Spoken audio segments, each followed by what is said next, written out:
Hey, it's Whitney from EcoVeganGal.com, and I wanted to have a little conversation with you. Basically, I'm going to state my opinion on something, and I would love to hear some feedback from you in the form of comments or a video response if you choose to. The topic is, should you charge to write a review, a story, or do a video on a company? I think that there are a lot of different ways to answer this question. So let's start off with the different scenarios. Let's say that you are a recent blogger, you just started a blog casually, you have some opinions to share, you have some information to share. It's basically all about your personal experience. You're brand new to this.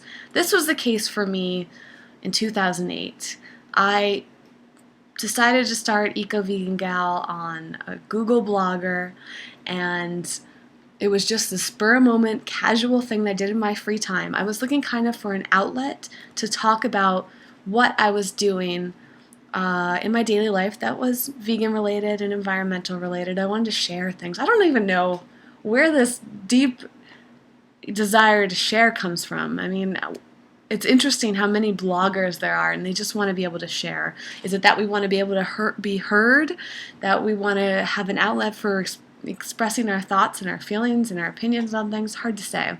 Another motivation for me starting my blog personally was I wanted to get some things for free. I knew some bloggers and they were getting free food. One friend was even getting a free bike, and I was really inspired by that and kind of aspired to get to that point where people would have that confidence in me where they would give me free stuff. So I started blogging, and after maybe a month or so, I started contacting companies really shyly, and I didn't really know how to go about it, but I started to find some companies that were willing to send me a product in exchange for a review. And that's how I carried on for years. I expanded to have multiple blogs. I have a dog blog, and I don't even remember what the others were, but what I did in the beginning is that because I wanted to try a product for free, I did it in exchange for a written review, and eventually I started doing video reviews. And the video reviews were where I really started to hit it off. And I would spend hours and hours filming and editing videos and putting my whole heart into it because I loved the process. I loved helping people out that were reading my written reviews and watching my videos. It was very exciting.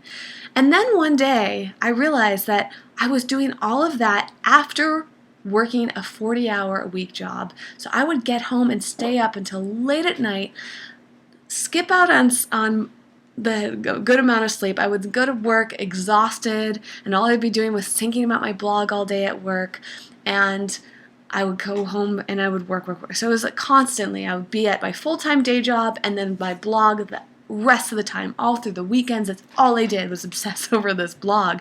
And obviously, it worked out. It definitely helped that I spent so much time on it. And one day it occurred to me, though, that I didn't really enjoy the day job anymore. And I got this crazy idea that maybe I could do my blog full-time. I had no idea how, but I just took a leap of faith. I quit my job and I started living off credit cards, and I just looked for creative ways to make money. I took my skills, which was writing and social media, and I put that to work. So I started getting little tiny writing jobs and some social media work, and I was also using my photography and videography skills. And to this day, all of those skills combined are how I make money now, and I've over the years been able to have a pretty successful amount of income from all of that. However, over the past year or so, I realized something. I was no longer interested in doing reviews in exchange for free products because I realized that my audience had grown a lot. I was no longer a casual blogger. I was now a professional blogger. I was doing it full time. I had redone my website. I paid a web designer lots of money to design it. I no longer even had a blog anymore. It was an actual website that had a blog aspect to it. And so I was starting to invest my own money into it, and since I wasn't working another job, that was my full attention. So because it was my full-time job, and I had built a big following, and I was respected enough to start getting constant, offers for reviews. I no longer have to seek out reviews. People come to me. Things shifted a lot. I also took my writing to a different level. I worked over the past 5 years, lots of different writing jobs. I have a long resume of writing jobs, and I've really tweaked my writing style. I've done the same with photography. I've invested in equipment.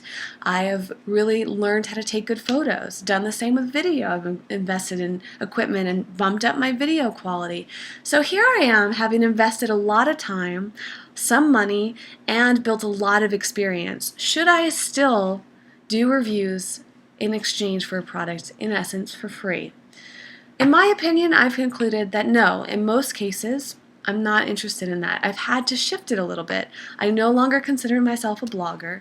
I consider myself an online content creator. Sometimes I use the word journalist, but I like the word content creator better because I feel like it still allows me to be opinionated, whereas journalist is more based in facts, right?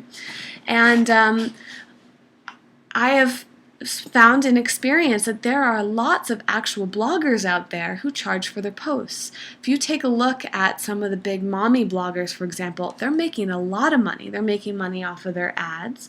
They have sponsors.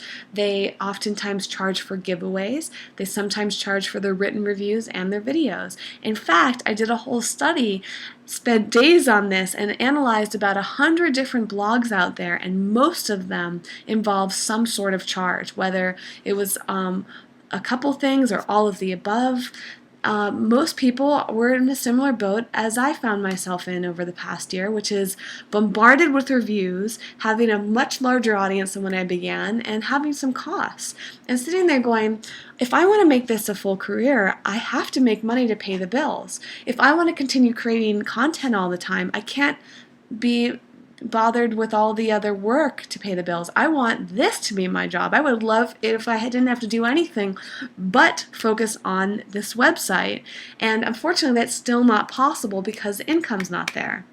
Part of me has also thought, what if I find some ways to make money from my audience? But honestly, why would I charge my audience, who I know in my case doesn't have a lot of extra money to spare, when there are companies out there that are willing to invest in marketing of their products? Why should I have my audience pay to read things that I've done for free for companies?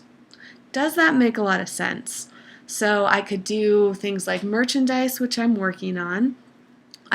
There are also websites out there who ask their audience to pay to read things, you pay to watch videos and all that. I just don't really want to do that. It seems to make a lot more sense to work with companies in some sort of a financial compensation.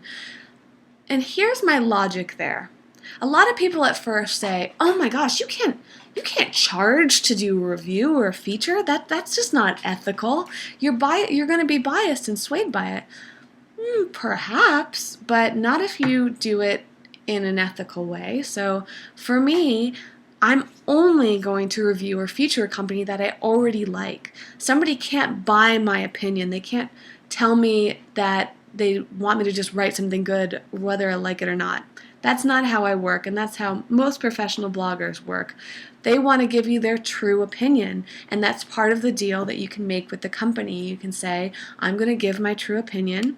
You're paying me for the time that it takes to write this. You're also paying me for the influence that I'm able to give you, and also paying for all of the views that you're going to receive. Anytime someone clicks on that link and goes to the website, anytime somebody buys the product, you could do this in the form of affiliate deals. You can do this in the form of a flat payment up front.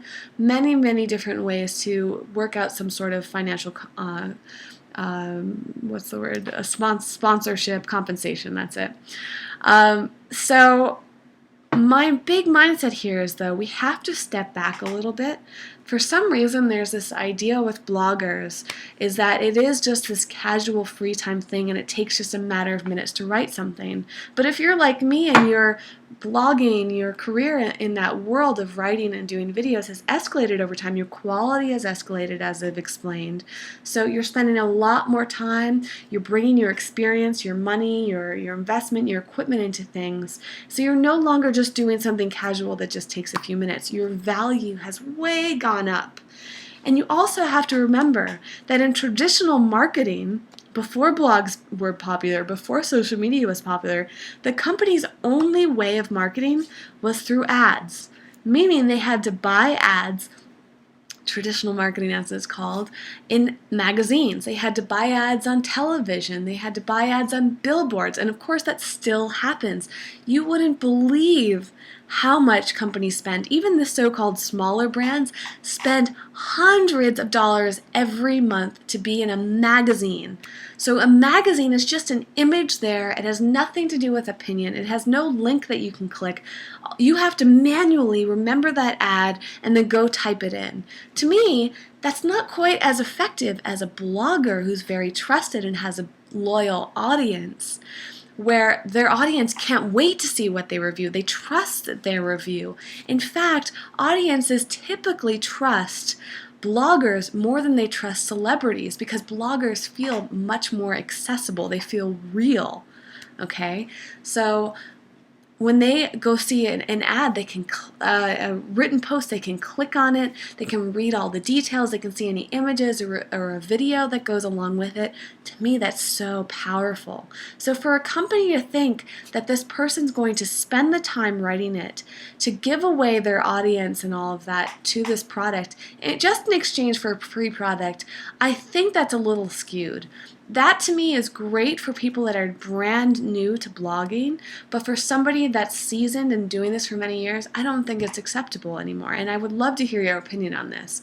But my last point there is that this company is basically coming to you because they want exposure, because they want to reach your audience.